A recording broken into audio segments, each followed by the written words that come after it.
Aloha! Welcome back to the Anxiety Coaches Podcast.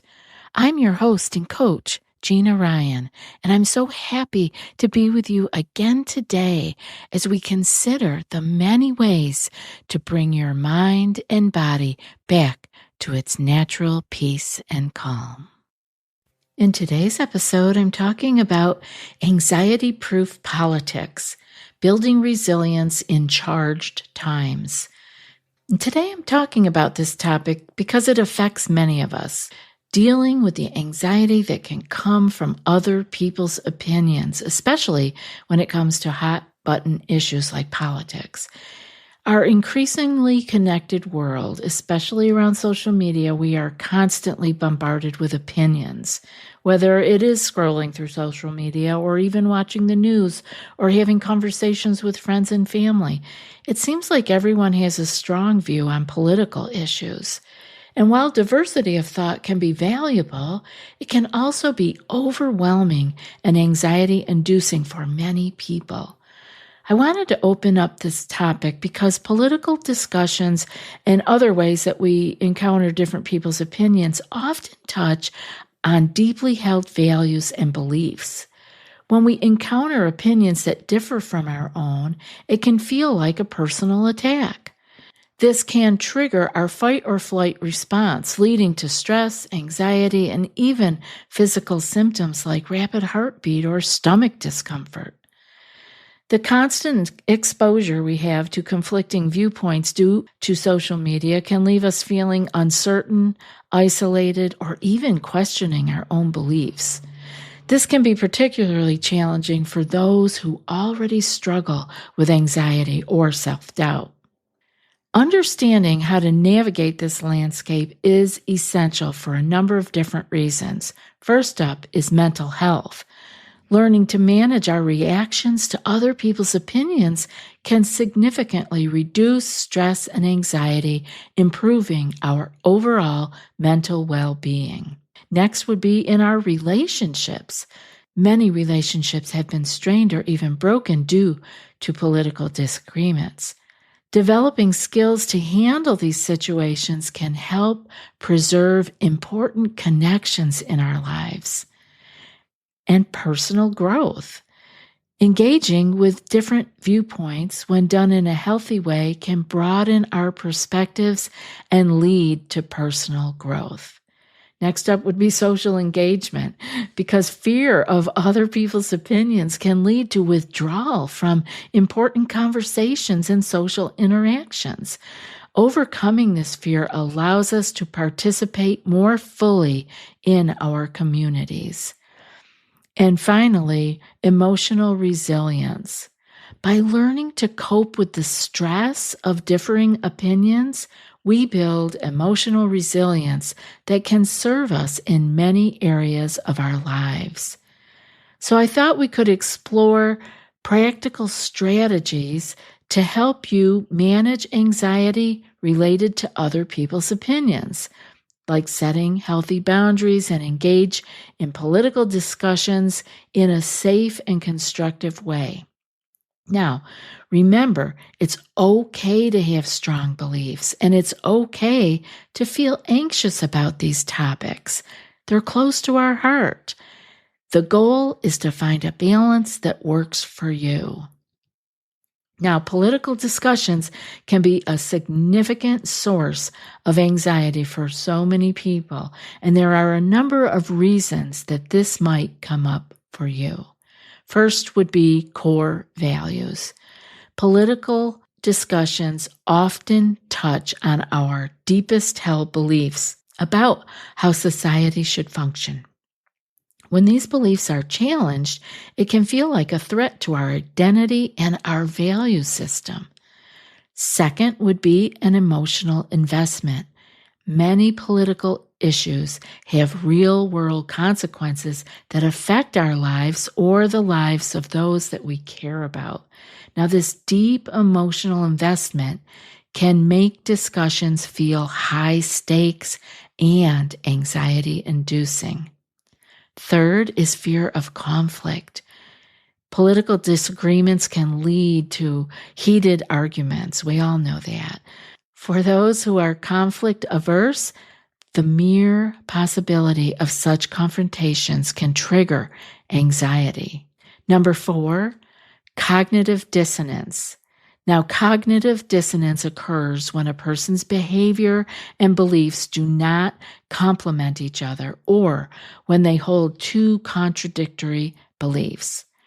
Encountering viewpoints that contradict our own can create uncomfortable cognitive dissonance, leading to stress and anxiety as we try to reconcile conflicting information. Number 5, social pressure. There's often implicit pressure to have, quote, the right opinion on political matters. This can cause anxiety about being judged or ostracized for our own viewpoints. Complexity and uncertainty is number 6. Political issues are without a doubt often complex with no clear right or wrong answers. This ambiguity can be unsettling for those who prefer certainty. And as you well know, the anxious mind loves and seeks certainty. Number 7, personal experiences. Past negative experiences that you might have had with political discussions, such as lost friendships or family rifts, can create anticipatory anxiety about future political conversations. Understanding these 7 triggers is a big first step in learning to deal with the anxiety that may arise from political discussions. Now, I want to touch on the impact of social media and constant exposure to other views. The rise of social media has dramatically changed how we engage with political opinions. It's so different now than it was back in the day. And this can often exacerbate anxiety. Social media exposes us to a constant stream of opinions and information, which can be overwhelming and can lead to decision fatigue.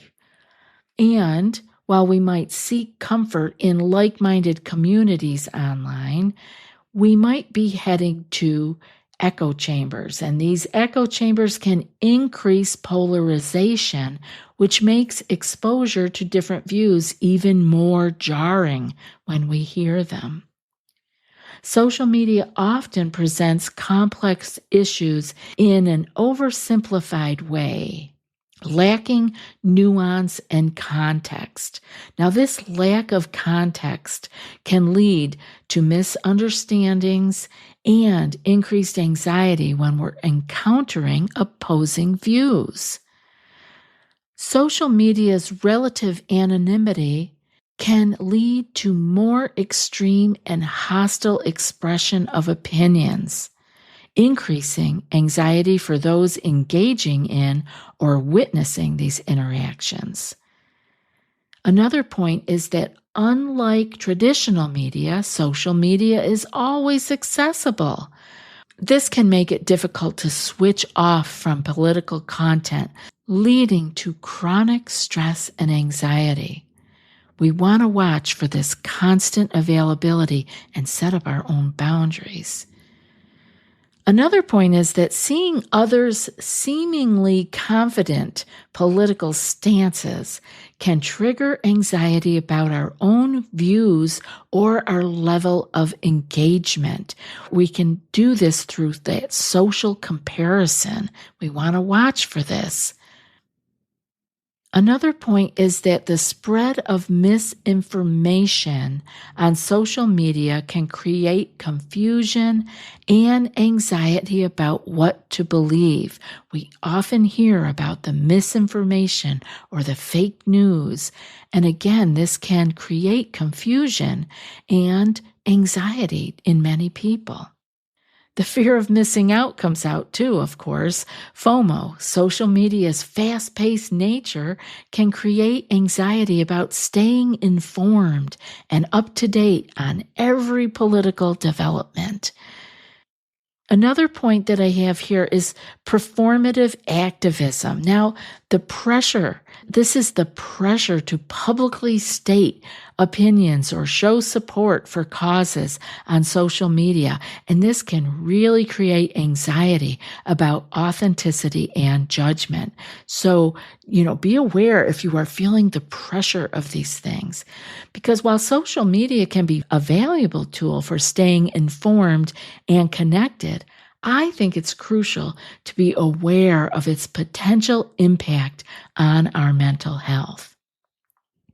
Now, all that being said, I'd like to share some strategies for healthier engagement with social media to reduce anxiety related to political content. So here are some coping strategies. Now that we've explored why political discussions on social media can trigger anxiety, I want to look at some practical coping strategies to help you navigate these challenges. The first one is mindfulness and grounding techniques. Now, mindfulness is, of course, about staying present in this very moment, which can help reduce anxiety about past or future events. Here are some techniques you can try. Conscious breathing is always where I go first, right? We can do this in the moment when we might be triggered or feeling stressed, and it can help us to regain composure when you feel overwhelmed by a political discussion or social media content. So first up, what you do is relax your belly. Let your inhale fill naturally, and then let your exhalation be a little bit longer and slower. And for practice, you can pretend you are blowing out through a straw to slow the exhalation. Now, another thing you can try along these lines of breathing is to take slow, deep breaths. For example, inhale for a count of 4, hold for 4, and exhale for 4, and pause for 4, and repeat that cycle several times. For those of you who don't do well with counting and numbers with breathing, just let that one slide by. And another thing we can do is the body scan. We do this preventatively, though. We take 10 minutes a day to help let our nervous system remember how to relax and stay in the moment. This you do by starting from your toes and gradually focus your attention on each part of your body, noticing any sensations without judgment. You can do this and listen to my free 10-minute body scan audio at anxietycoachespodcast.com and practice with me. Just find the part that says 10-minute body scan. It's all over the website. Or we'll have the link for you in the show notes. Practice this regularly, whether you do it with my audio or you do it by yourself or you find one on YouTube. Practice regularly. This will help you connect more to your body as you practice and keep you grounded. The second thing I have is setting boundaries in conversations and social media usage. Setting healthy boundaries is super important for managing anxiety related to other people's opinions. Here are a couple of tips. Limit your exposure. Set specific times for checking news and social media. Consider using app blockers or screen time limits. Next up is to curate your feed. Unfollow or mute accounts that consistently trigger anxiety. Follow accounts that provide balanced, fact-based information instead. Next is conversation boundaries. It's okay to say, I prefer to not discuss politics right now. Or you could say, let's agree to disagree on this topic. It's okay to set those conversation boundaries. And in your physical space, if a face-to-face conversation becomes too intense, it's okay to excuse yourself and take a break. You have to take care of yourself. And for online engagement, before commenting on a political post, Ask yourself if it's necessary and constructive. If not, it's okay to just scroll on by. And finally, designated discussion times is a great way to take care of yourself. If political discussions are important in your relationships, consider setting specific times for these conversations when you feel prepared and calm. Now, number 3 I have is practicing self-compassion. Self-compassion involves treating yourself with the same kindness you'd offer a dear friend. And here's how to apply it. Acknowledge your feelings. Recognize that it's normal and okay to feel anxious or stressed out about a political discussion. Don't judge yourself for having these feelings. Next is positive self-talk. Replace the critical thoughts like, I should be able to handle this, with compassionate ones like, it's understandable that I feel anxious about this complex issue. The next point is common humanity. I want you to remember that what you are feeling, many people struggle with this very same thing, this anxiety related to politics. You are not alone in this experience. And then self-care. Engage in activities that nurture your well-being, whether it's exercise, reading, or spending time in nature. Next would be forgiveness. If you react in a way that you later regret during a political discussion, forgive yourself. Use it as a learning experience rather than as a reason for self-criticism. Finally, mindful self-compassion break. When you are feeling overwhelmed, take a moment to place your hand on your heart, take a few deep breaths, and say to yourself, this is a moment of difficulty. Difficulty is a part of life. May I be kind to myself in this moment. I want you to remember developing these coping strategies takes time and practice. Be patient with yourself as you learn to apply these techniques, and with consistent effort, you can really build resilience and reduce anxiety related to other people's political opinions. And now for today's quote. The opinion which other people have of you is their problem, not yours. And that's from Elizabeth Kubler-Ross. I'll be back in a few more days with another podcast. Until then, be well and aloha.